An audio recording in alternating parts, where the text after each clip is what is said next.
Welcome to the Red Chip Poker Podcast, where we share stories and strategies from the game's most fascinating minds. No matter where you are in your poker journey, there's always something new to learn. So let's get right into today's conversation with your host, Robbie Straczynski. Hey everyone, it's once again time for a fun-filled episode of the Red Chip Poker Podcast. Robbie Straczynski here, and rather than my living room, I'm sitting in the beautiful Casino Sochi up in Krasnaya Polyana in the mountains overlooking the Black Sea. I'm very excited to interview this week's guest, someone I just found hanging around here in Sochi. He is the voice of the European Poker Tour, James Hartigan. Welcome to the show, James. I appreciate the rounders gag as well, Robbie, and I appreciate the opportunity to do this. I don't get asked to do very many of these because the problem is when you work alongside Joe Stapleton, who has so much more personality, humor, and ridiculous stories in their background, he's always the choice everyone goes to. I see. Well, that was actually my one question, so I guess we're done. It's all good. I've done Joe, so don't this is my kind of sop to kind of make it seem that you're just as important. Right. No, really, I'm very looking forward to this as well. And yeah, you don't do too many of these, so it's a little bit of a challenge to do the research, but we'll get some good material and get people to know you. For those who don't know you, though, perhaps some of our listeners are unfamiliar somehow with your tremendous body of work over the years. Maybe they're just new to poker. Can you just tell us, what's your official title and role with PokerStars? Yeah, so unlike Joe, who is your traditional kind of freelance broadcaster, and Joe works, we know he does stand-up comedy now as well, but also as far as poker's concerned, you'll hear him on a variety of shows. He's worked on the World Series the last couple of years, for example. He did Poker Night in America. I work exclusively for PokerStars and have been exclusive to Stars since January 2014. So I work full-time for the company.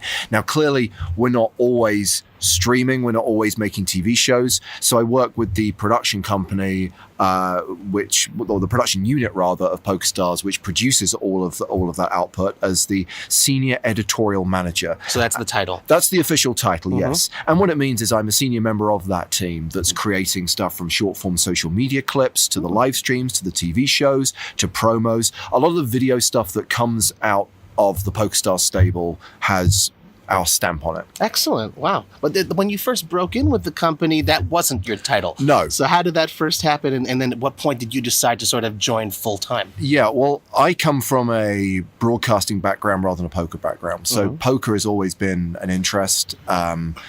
I don't think it's any great secret that I'm one of the world's biggest James Bond nerds and have been since I was a child. And so at school, the allure of that whole kind of lifestyle of the casino and the gambling kind of very much took hold. And among the games that I learned was poker, and decided to get my friends in the sixth form center to start playing poker. So it's always been there as a game that I played with friends through university years.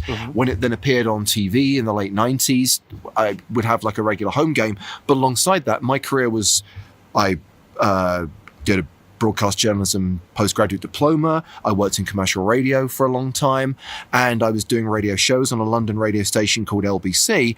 And then that classic kind of opportunity arose where your hobby and your trade potentially combine, because I was doing a weekend show on LBC and received an email randomly out of the blue from a PR company saying that this brand new poker tour has just launched, the EPT, and we are giving journalists the opportunity to come to an EPT event, play an EPT event, and then write about, or in my case as a radio presenter, talk about their experience. Now, it took me 10 minutes to convince the editorial director of LBC that this would be great content. Because of course at that point, and we're going back to, this was late 2004, so this was at the height of the poker boom. And so everyone was kind of into the idea that there could be like some sexy stories here. And of course, the EPT that I was invited to go to was Deauville. Sadly, no longer on the tour, but Deauville was the inspiration for Casino Royale in Ian Fleming's book. So it had all those trappings. It all tied together. It was all perfect. And so I managed to get permission from LBC to go play this EPT, and it's still to this date the only EPT I've ever played, and I crashed out on day 2 well short of the money. But you eliminated someone important, correct? I did. I knocked out Elke, and I had no idea who he was. And after I knocked him out, I was told by someone, wow, you just took out Elkie. I'm like, who? Yeah. Because at this point, I still wasn't as au fait maybe with some of the kind of, especially some of the online characters in the game. Sure. I just knew the same people that everyone else did that they'd seen on TV. And back in the day, many of those guys were on the tour. Certainly. From the late night poker shows. And, Certainly. So at what point did you become full-time with PokerStars then? Well, that was where I first met PokerStars. Oh, okay. Yeah. Oh, you weren't working for them yet. No. I was just there as a guest in a way, playing this event. And on one of the first nights, this is funny. So I arrive and I got invited to dinner. So the PR company that's looking after me, they say, have dinner with a few of like the senior people at PokerStars. And I met this guy and I didn't catch his name and kind of like had no idea what his job was in the company. He looked quite young, so I didn't expect him to be particularly senior. I later learned that was Mark Scheinberg. Oh my goodness! Wow. But I met the team there, and we said we'd stay in touch. And then a few months later, this TV channel launched in the UK on Sky, on satellite TV, called the Poker Channel, which was going to be the UK's first 24/7 poker channel. And they were producing a lot of original content. They were doing live shows, which was almost unheard of at the time. I think the final of the Poker Million back in 2000 had been live on Sky Sports, the one that Duffy won. But this was going to be like, every night, Monday through Friday, they were going to do this live poker game from Riverside Studios in Hammersmith. And I was like, wow, this is really exciting. And I basically sent them my details and said, here's the deal. My poker knowledge at this point was not brilliant, but I know enough about the game. And bear in mind, to be a lead commentator in 2004, 2005, if you knew the ranking of hands and knew that Ace King was big slick and that, pocket sevens was the stick, you could get by. Certainly. But what I did feel I was competent enough to do was to handle a live broadcast, to get you through the junctions, the ins and outs of breaks, and also to ask the right questions. I always think of my job as building the stage for my co-commentator to perform, whether that's for someone like Joe to do his shtick, or whether it's to allow someone like a Lex Veldhaus or a Daniel Negreanu to provide that analysis and that insight that viewers benefit from. So that's my job, is to facilitate that. So they were like, oh, this guy's interesting. We'll bring him in for a screen test. And at the same time, PokerStars got back in touch with me, having met them out in Deauville, saying, we're going to be doing this TV series with the Poker Channel called The World Cup of Poker, and we'd be interested in you trying out for it. So through two separate channels, I ended up screen testing for a gig that both were interested in me doing, and I got the job. So the very first thing I did was the World Cup of Poker. And I was meant to be working with Greg Raymer, who was the most recent World Series champ, was on PokerStars books.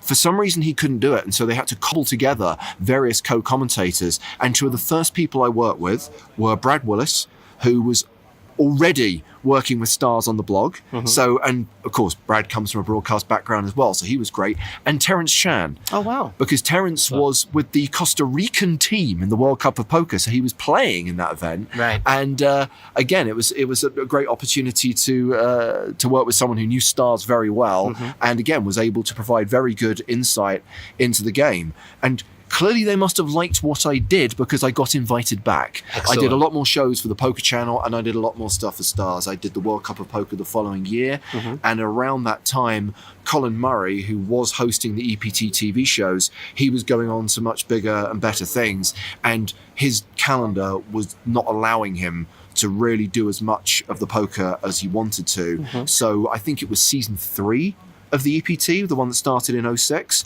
I shared out I got to do some of those TV shows. Colin did the other half. So the very first EPT TV show I ever did was Vicky Corrin winning her first EPT, the first female champion on the tour. The only 2-time champion to date, is that right? Yeah, and I was there for both of them. Although the first one was not a live stream, because live streaming didn't really start till the next year. And because I already was doing the TV shows, I was then brought in to do the live streams. And in all that time, I was also working on the Sky Poker Channel. Quite a funny story with the relationship I had with the Poker Channel. did these events for Full Tilt. They did an event in London, an event in Dublin, and then I had the phone call from PokerStars because this was back in the day when the two sides were at war. Certainly. And it was made abundantly clear to me that if I were to ever do another TV show for Full Tilt, I would not be welcome back with PokerStars anytime soon. And that's when you discover that the poker industry can be quite tribal. And it's funny, Full Tilt, Sky, PokerStars, all now one big happy family. Yes, but all that's under how the same things- umbrella. That's how things change. But at the time, it's very different. So I obviously did more and more work, and then it got to the point where I was doing so much with Stars that really the opportunity then came to join full time. Because Brilliant. I've never been that kind of person who, what we call in the trade, is show and go. I don't turn up, say the words into the microphone, and then go away. I want to be very much involved in the production. I want to have input into the editorial of the TV shows and into the live streams. So it was natural that I'd take kind of a role that was beyond just being behind the mic. Brilliant. And we're definitely going to get into more of that a little bit later. But one little nugget I managed to uncover, perhaps an overlooked tidbit about your broadcasting career. You once did commentary at the World Series of Poker back in 2010. Want to tell us about that just a little bit? Yeah. So the NAPT was a tour that Stars launched in early 2010, and I worked with 441 Productions, who did all the World Series TV shows back then. From the Moneymaker year onwards, which I still think, by the way, those TV shows of that era are the best poker TV shows ever produced. Absolutely. I mean, they're just so well made and crafted and focusing on the characters, the stories, and really showcasing the circus that the World Series is as an event. So having worked with them, the one thing that 441 had never really done before is live, because they were very much a documentary team, a sports kind of reportage post-production. Absolutely. So they were really interested to meet someone who did poker live, because the guys they worked with really didn't.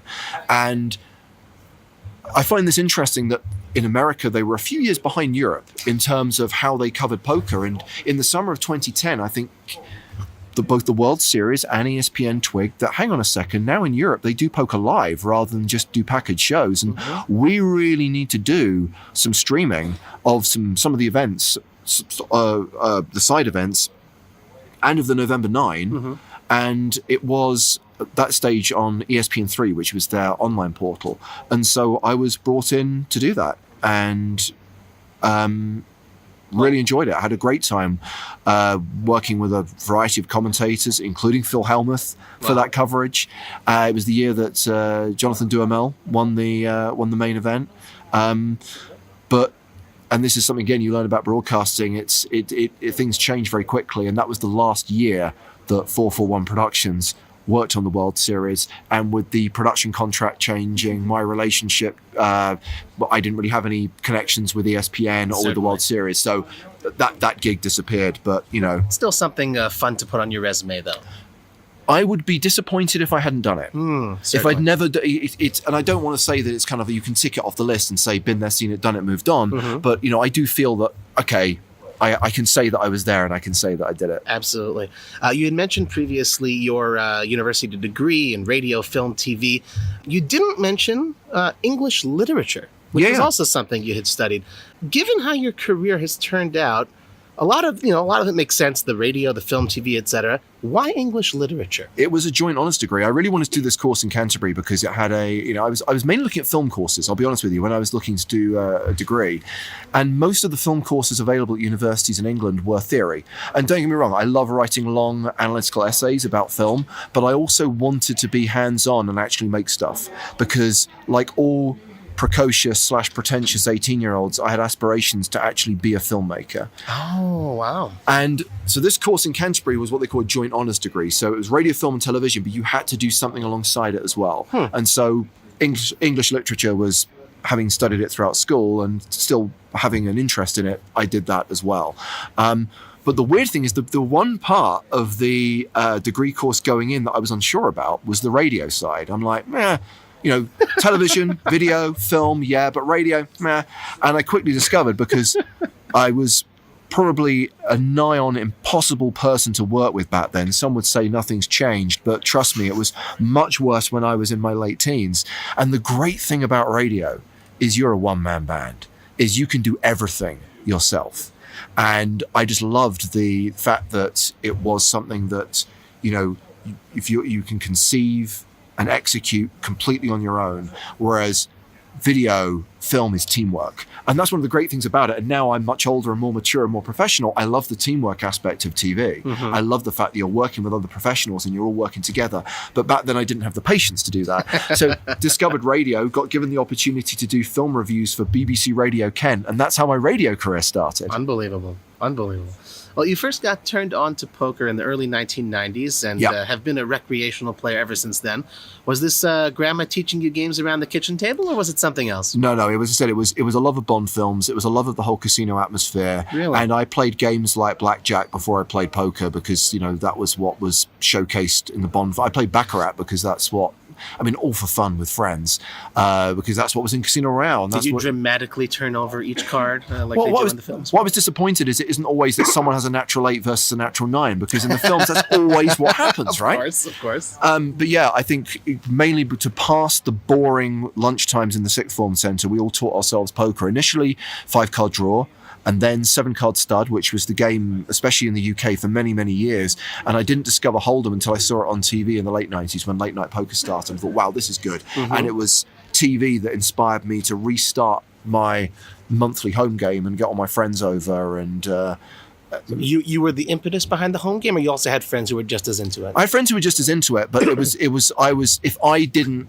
organize the game, didn't host the game, it was never going to happen. That certainly resonates with me. I know exactly what it's like. How about today? Do you play any home games nowadays? Well, my life basically falls into kind of two eras, and I'm referring here to what the era I refer to as BC, before children. And so since kind of 2008, 2009, there's not really been the opportunity. So now the only time I really play poker is if I've been invited to someone else's home game, which rarely happens, or I'll go to some like low buy-in event in London, or in some media event when I'm on location. Certainly. But I don't get to play that often. I don't get to play as much as I would like to, probably. But what's good is that because it's so few and far between, that I still have that thrill. If I get to sit down at a poker table with chips and cards, it is like, the excitement is there because I'm not jaded, because I just don't get to play that much. Brilliant. And I guess it's pure Hold'em nowadays that you get to play, or do you, mix it up a little bit with some PLO and Badoogie? Yeah,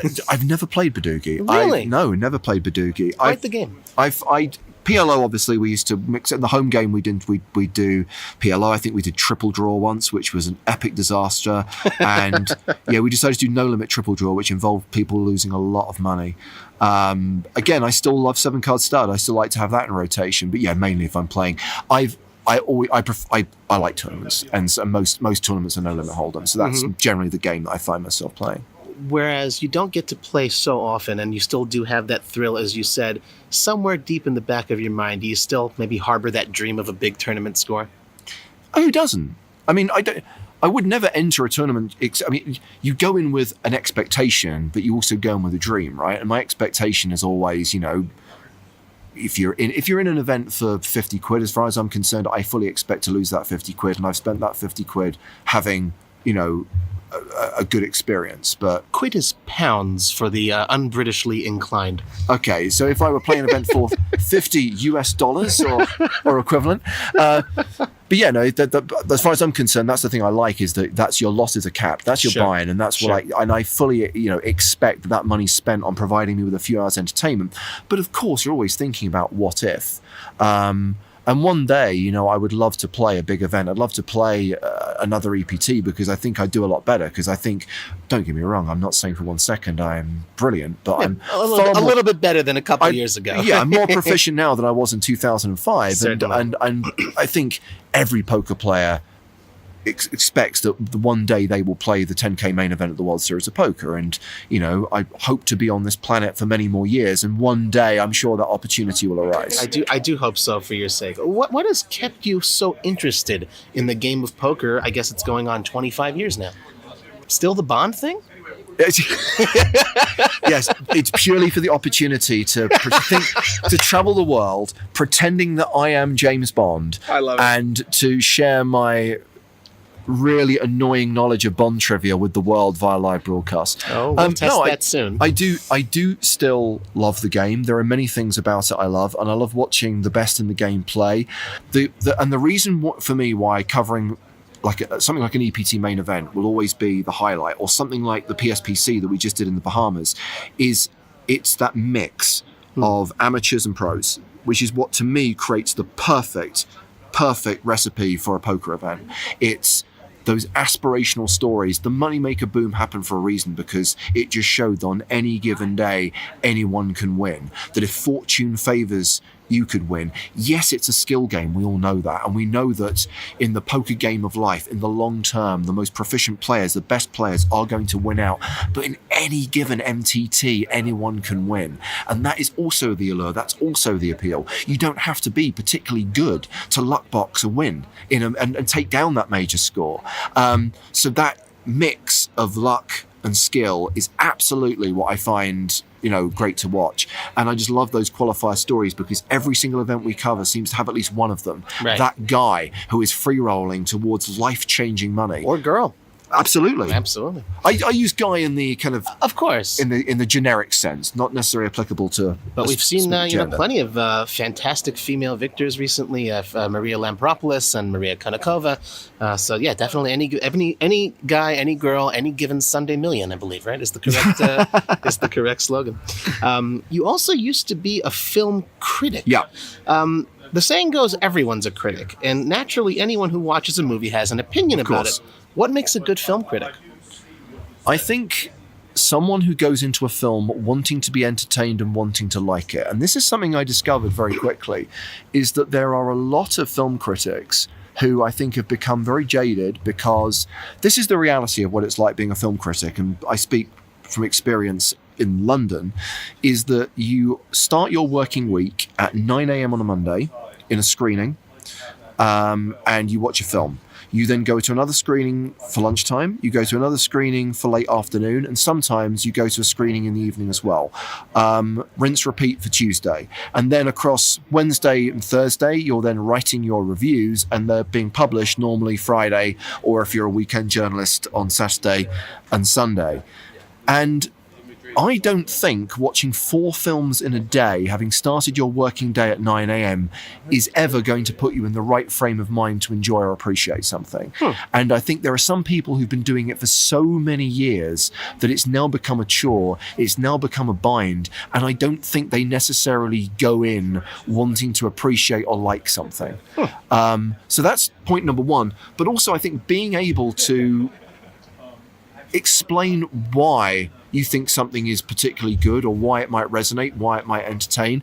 I do not have any snobbery towards films. And again, that's something I think people look at film critics and they think, well, they're going to want to watch stuff that's in black and white with subtitles. And Don't get me wrong, some of the best films are foreign language films that were made in black and white, either because they're old or were made in that format for stylistic purposes. But equally, I can appreciate a great Marvel movie. I can appreciate a great blockbuster. I love it when movies like Inception are nominated for Best Picture. I think it was an important step that a film like Black Panther, for example, was nominated for Best Picture, but why has it taken so long? And ironically, I don't think it was one of the best Marvel movies. So if we are going to talk about films of that type, why that one? It just seemed like tokenism in that regard. So there is definitely snobbery in cinema in terms of how it's appreciated and how it's written about, but you have to not have that. And the best film critics will like any film if it's good. Right. Well, that's a brilliant answer. And when we come back, we're going to ask James some more specific film questions, as well as dive even a little bit deeper into his poker broadcasting career. But first, a little strategy break.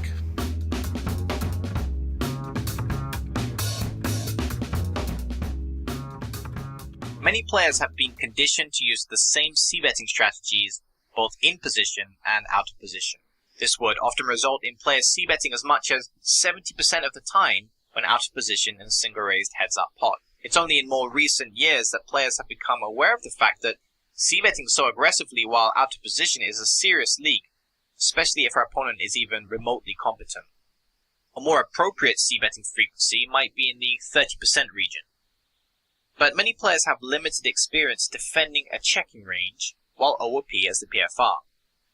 For example, the average player check raises when facing a flop-float bet just 3% of the time, while good players are often pushing 15% with their check raise frequency.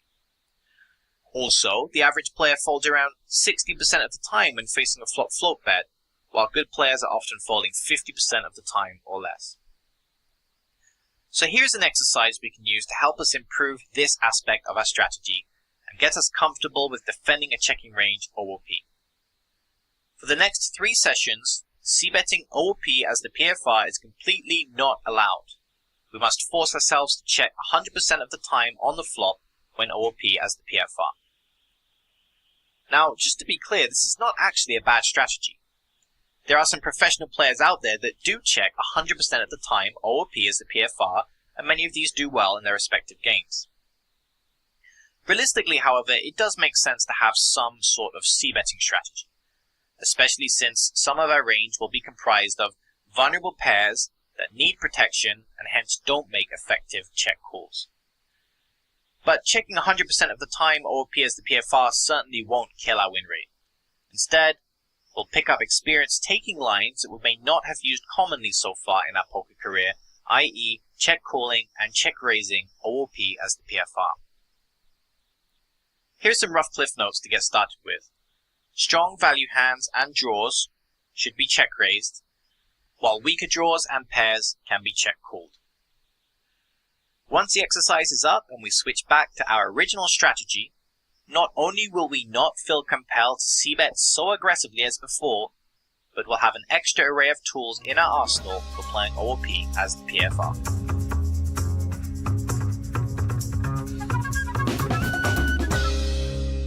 Welcome back, everyone, to the Red Chip Poker Podcast. Robbie Straczynski here with PokerStars live stream commentator, presenter, broadcaster, and all-around good guy, James Hartigan. So we promised you a couple film questions, James, and as you mentioned, you're a huge James Bond fan. So we're here in Sochi, Russia, and naturally I have to quiz you about which movie? I'm trying to think of what the Sochi connection is to Bond. Russia. Russia, from Russia with Love? No. Good guess, though. That's too easy. Okay. Is it a Bond film where Bond went to Russia? Yes. GoldenEye. Correct. Wow. You're correct. Second guess. Come on, that's good. It's There's like decent. nearly 25 of these movies. We'll let you chop it up. Okay, because everyone loves to chop pot. They Right? do indeed. Let's see if your Bond knowledge is, how they say, up to snuff. Oh, Yes, God. yes. Oh, okay.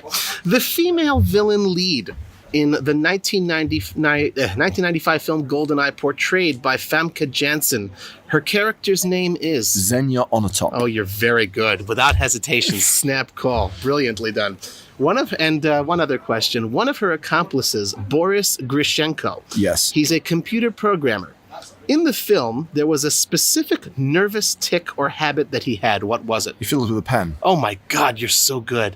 Wow, it's genuine. I guarantee he was not Googling it. That was really good. Yeah, because that's the thing, because Bond has the pen, the biro that's a bomb. Yes. And he keeps clicking it, and Bond's trying to keep track of how many clicks and whether the bomb is armed or not. Yes, go see the film. It's a good one. It's the only good one that Pierce Brosnan made, but we're not going to get into that right now. We're not going to get into that. Back to the present day. We're here in Sochi, and you mentioned this is your third time here. What are some of your favorite things about the city, about the area, and specifically working here in Sochi among the other stops of the European Poker Tour? Well, here is the weird one. This is the first time that I have actually been to Sochi. You're right in the fact that it's the third time the tour's been here, and it's the third stream, but this is the first time we've produced the stream from Sochi. In previous years, we've been doing the commentary in London for logistical reasons which are too boring to get into. So yes, this is my first time here. I only arrived late last night. Wow. So I've yet to really kind of take in the whole kind of area, but amazing hotel, amazing casino, beautiful mountains outside. Yes. It's very different to what I was expecting, and everything just feels so new, and everything feels so opulent. It's a pretty wonderful place. Oh, awesome. So you're going to do a little bit of exploring? I still need to do a lot of exploring, yes. Okay. How long are you going to be here after the event is over? I leave the next day. Okay. So a little bit of extra I have to be relying on the finishes not being too late. Okay. So that there's time to get up at a decent time in the morning and explore. In Casino Sochi, we can make arrangements for that. Of course, you do live stream commentary with your longtime broadcast partner, Joe Stapleton. He's also a former guest here on the Red Chip Poker Podcast back in episode 161, for those who haven't heard it. He's also your co-host on the very popular Poker in the Ears podcast, and you guys have about 150 episodes under your belts now? 147, as to be of precise. This recording. Yes, Mm-hmm. yes. Which I remember because it's maximum break in snooker. Excellent. That's the kind of that's the cue. Snooker's like pool, but not. Yes, but that's the kind of stuff I have to think about to know where we're at. I have to make those little kind of like mind games to know where we're at. Maximum break means the most points you could score. I'm just like translating for myself, so I remember. Anyway, what do you enjoy most about working with Joe, and why do you think that you two have developed such a good rapport? I think we developed that rapport pretty much from the moment we first started working together. And bear in mind that this is the first time, I mean, okay, I hadn't been doing it for that long, if you think about it, doing the TV shows on the EPT since 06, live streams since 07, and I met Joe in 2010. But for the first 3 or 4 years, I didn't have a kind of sidekick. I didn't have a co-commentator. I was generally working with whichever PokerStars Pro or whichever poker player I was kind of teamed up with for a particular event. Mm-hmm. And if you go back to those TV shows of that era, the co-commentator changes, for example. Yes. And on the live streams, you know, I got to work with David Tuckman, I got to work with Nick Wellthall, but also, again, it would be different pros coming in. Mm-hmm. And Joe I met when we did an NAPT stream out in the States. I think he did a guest spot at the Venetian, and then we did the stream together in Mohegan Sun, and we just got on really well. And I think it was very clear that we were very different personality types, and that worked really well. I think Joe came up with the perfect analogy for it, which is that I am steering the ship, he's firing the guns, but sometimes he's firing the guns into the ship. Making my job brilliant, doubly difficult. Brilliant. And anyone who's been a fan of your work, either on the live stream or on the podcast, knows that is a very apt description. What is the origin of the podcast? Who thought it'd be a good idea to give it a try?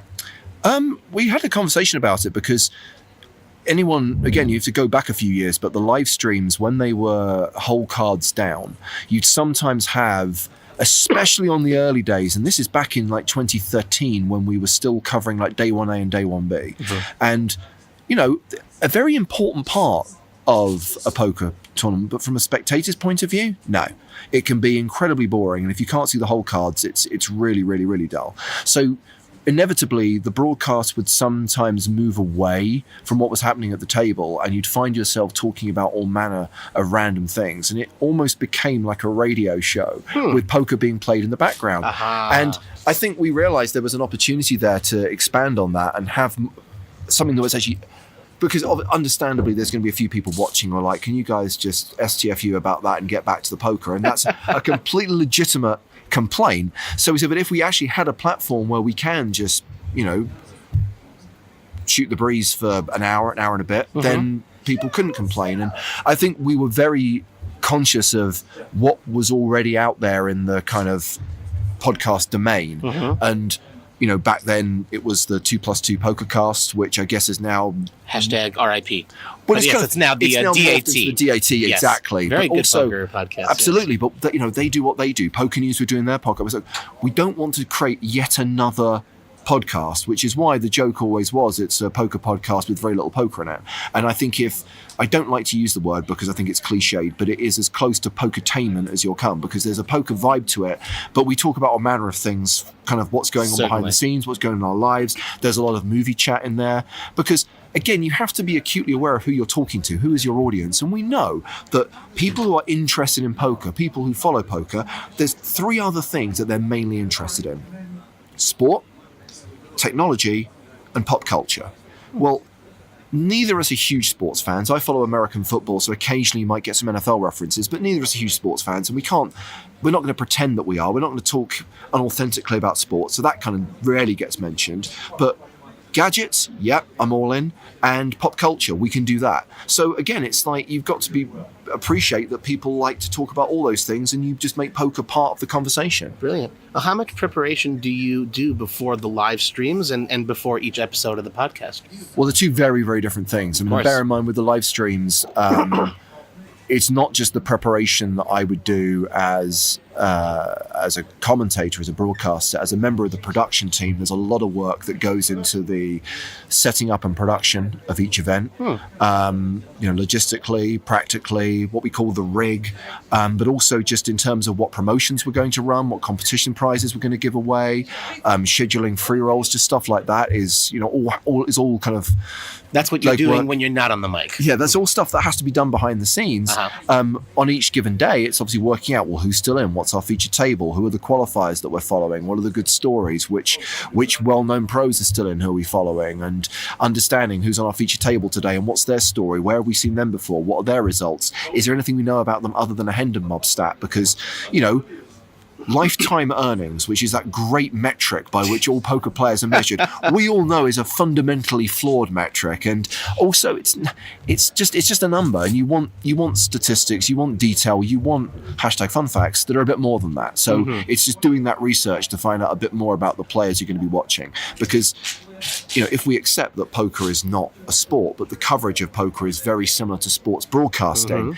We know that what makes a really good sports broadcast is when there is a clear narrative, when there are clear stories, and it's the players, it's the characters in that story that are really going to bring that to life. And so you've got to have those characters, you've got to have those stories. And if you look at the events which we've covered, they tend that storyline or that character tends to emerge and become very important to the audience. Certainly. So I guess the podcast, then you sort of wake up in the morning and wing it. I would be very happy to, and Joe is Mr. Over-Prepare. Yes. He loves to have everything. He loves to have everything mapped out. And it's really weird, like, you'd think, because I think that the environment where Joe is at his best is in the live environment, on the live streams, but it's also where he's probably is at least in his comfort zone and at his most nervous, because he likes to have a plan, he likes to have a script, he likes to have an idea of what he's going to say and what he's going to do. Whereas I love it when you don't know that and nothing is scripted and it's all off the cuff and it's all as you go along. That's coming from the live radio background, that's key. And I'd be very happy to do that with the podcast. But we do have a basic running order. You obviously know the main topic points you're going to hit. You're going to bullet point out a certain number of things. But what you can't do is have everything mapped out to the letter, because otherwise it's going to sound awful. It will sound scripted, it will sound rehearsed, it will sound like you're reading a screenplay rather than actually having a conversation. Certainly. You did touch upon this point a little bit earlier. I just want to get a little bit more of a deeper answer, perhaps. Many of poker's current popular commentators, they're actually professional players getting their feet wet in the broadcast booth, relatively speaking, while they're longtime industry stalwarts, such as yourself, who are professionally trained in the field of broadcasting. The players, understandably, might be better able to dissect the hands and the plays, but you bring a refined element of polish to the broadcast booth.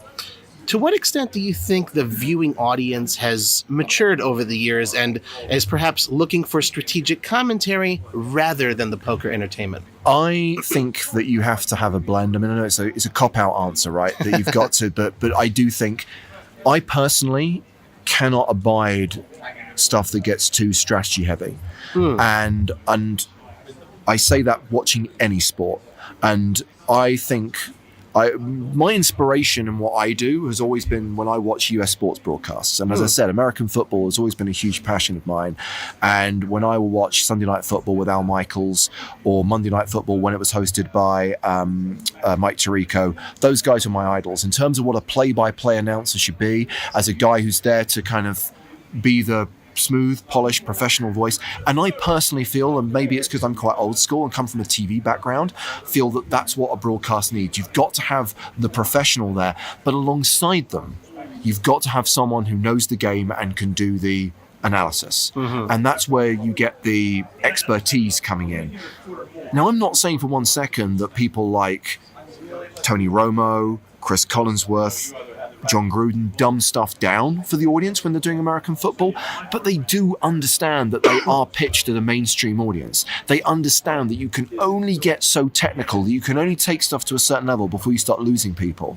And I do feel that's true in poker as well. And the best analysts of the game, the best poker players who are in the booth, are the ones who kind of can either explain something in a really clear, concise way without lapsing into terminology that's just going to fly over the average viewer's head, or keep it at a level where the audience is gaining something without, again, feeling that it's just becoming mumbo jumbo. Certainly. There's a balance. And alongside that, I do think you have to have the moments of light conversation. Yeah. You do have to have the riffs on movies. You do have to have the jokes, because you're talking about something, again, which can be a 12-hour broadcast. And if you expect the audience to stay with you throughout, you've got to keep them entertained. Yes. And you mentioned earlier how you're probably a better poker player than you were many years ago. Slightly. Certainly you're also better at your role at broadcasting and commentating than when you first started. In what way, if at all, do you feel that your commentary style has evolved over the years, and in what ways? Again, as the audience's understanding of the game has changed, you have to adapt. And as I referenced earlier on, back in the day, it's like no ranking of hands, no nicknames for certain starting hands. That was enough.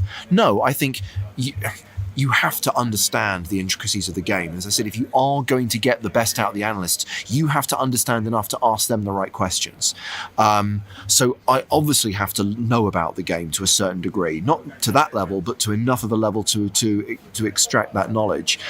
And again, it's a very different skill set to what's required for a TV show to what's required for a live stream. Certainly. And again, it's a judgment call, and the work of the production team and the work of the on-air producers is just as important as the work of the commentators to guide and assist and rein you in when it's becoming too much, or point you in the right direction when you've lost your way, to ensure that it's a broadcast that is ticking all the boxes and providing entertainment, providing analysis, providing knowledge, and yeah, I think as these streams reach bigger and bigger audiences, as you find new platforms, as the streams go onto YouTube, as they go onto Twitch, as they go onto other affiliate sites, sports sites, it's understanding that if you're getting all these eyeballs, it has to be a polished broadcast which is making poker appeal to as many people as possible. That's a great answer. I love it.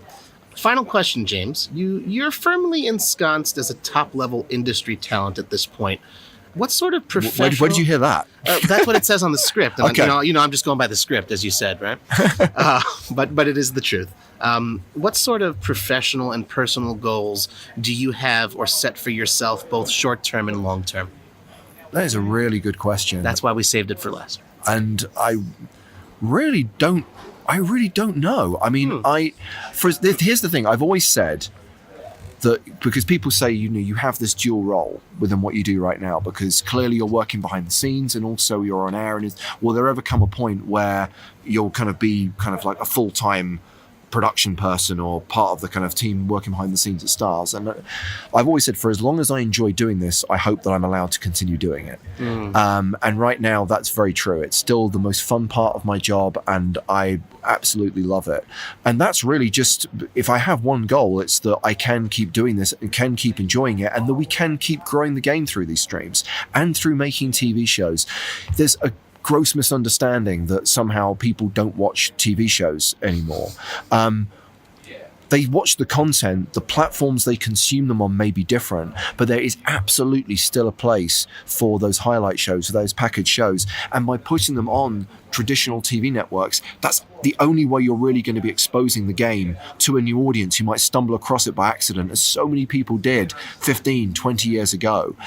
So again, one of my personal goals is that we can keep doing that. But yeah, no, I really hope that we get to keep traveling the world, that the EPT goes from strength to strength, that we run more great live events like the PSPC, and that I can continue being a part of it. That's a great answer. And James, I got to say, I really have enjoyed chatting with you today. And thank you very much once again for coming on the show. If any of our listeners wants to reach out and get in touch with you, maybe they have some more questions or just to compliment you on your fine work, how can they reach you? I am only available on one social media channel by choice, and I'm at @J_Hartigan on Twitter, and I mainly use that as a channel to answer questions or respond to queries from people. I'm trying to cut down the time I spend on social media, but yes, at @J_Hartigan on Twitter if people want to get in touch. Brilliant. And any other plugs or shout outs you'd like to give before I remove the straitjacket and let you out of the cell?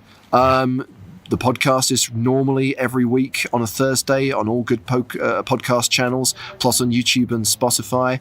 And yeah, watch out for the PCA highlight shows we put on YouTube, PSPC TV shows coming later in the year, and live streams from all major live events. Brilliant. Thanks again, everyone, for tuning in. Thank you once again to James Hartigan. Thank you, Robbie. I'm Robbie Straczynski, and you've been listening to the Red Chip Poker Podcast. Thanks for tuning in to this week's episode. But don't stop learning now. Head over to redchippoker.com. You'll find everything you need to get better today. Join our free, friendly strategy group and start talking poker with our coaches and community. And listen, if you're ready to take poker more seriously, sign up for Core, our $5 a week complete training platform, built for players who have limited time to study. Core is packed with over 100 bite-sized lessons, from the fundamentals to advanced strategies, quizzes, achievements, discussion threads, and more. And for the bravest of heart, we invite you to check out our pro membership, which includes 24/7 access to hundreds of videos, all of our playlists, all of our crash courses, and more. If you want to see what the top 1% of players are studying to keep their edges razor sharp, visit redchippoker.com/Ruby. That's RUBY, and get a special deal on your first 3 weeks. Until next time, run good, play better, and get there.